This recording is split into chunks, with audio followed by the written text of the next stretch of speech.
ठान ली है बात मन में, अब न पीछे हटेंगे। शपथ ली है आजादी की, अब वतन पर मर मिटेंगे।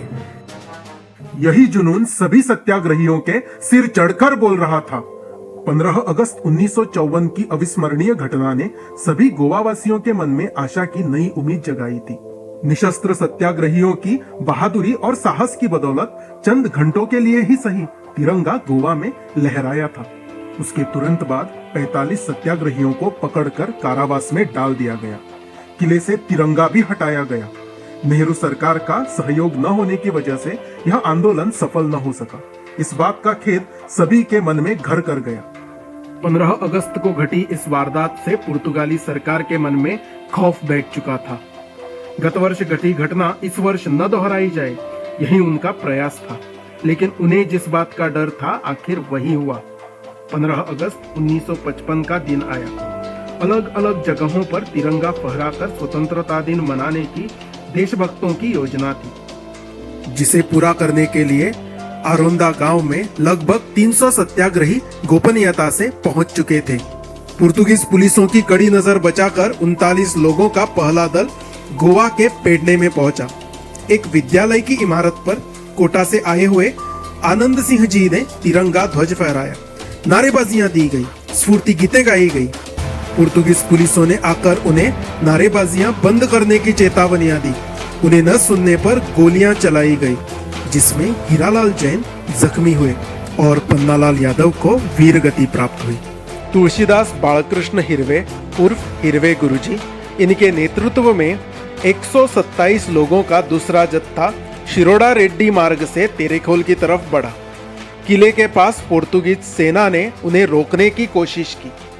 बात न सुनने पर उन पर गोलीबारी की गई, जिसमें हिरवे गुरुजी, उनके साथी शेषनाग नानाबाई वाडेकर जी ने अपने प्राणों का बलिदान दिया।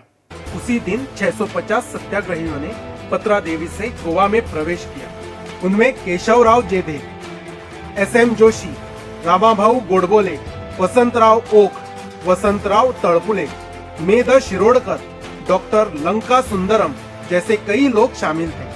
जैसे ही इन्होंने गोवा की सीमा को लांघा, उन पर मानो गोलियों की बरसात होने लगी। वसंतराव ओक जी गोली लगने की वजह से जख्मी होकर जमीन पर गिर पड़े। राष्ट्रीय ध्वज अपने हाथ में पकड़े हुए उन्होंने अपनी आखिरी सांस ली। नीचे गिरते हुए ध्वज को पकड़ने के लिए दौड़ी हुई श्रीमती सहोदरा देवी के बाजुओं में गोली लगी। यह देखकर पंजाब से आए हुए कर्नल सिंह का गुस्सा 7वें मंजिल पर पहुंच गया। अपने शर्ट के बटन तोड़ते हुए खुली छाती के साथ वे गरजे, कायरों, एक निशस्त्र औरत पर गोली चलाते हो? अभी लगाओ गोली, मेरे सीने पर चलाओ गोली। पुलिस ने उन पर गोलियां बरसाई, जो उनके शरीर के आर पार चली गई और उनके प्राण पखेरु उड़ गए। सभी ने अपने प्राणों की बाजी लगाई। पत्रा देवी से तो सत्याग्रही पीछे हटे, किंतु गोवा में प्रवेश करने के प्रयास उन्होंने नहीं छोड़े। कड़ी शिक्षा होने तथा अपने साथियों को खोने के बावजूद उन्होंने हार नहीं मानी। 1955 में घटी इस घटना से गोवावासी तथा भारतीयों का गोवा मुक्ति का इरादा और पक्का हुआ। ये हत्याकांड जालियांवाला बाग हत्याकांड जितना ही क्रूर था। इन वीर सेनानियों के बलिदान की वजह से ही आज हम अपनी स्वतंत्रता मना सकते हैं। लेकिन हर एक गोवावासी का यह कर्तव्य है कि वे इस बलिदान का हमेशा स्मरण कर उन्हें अभिवादन करें।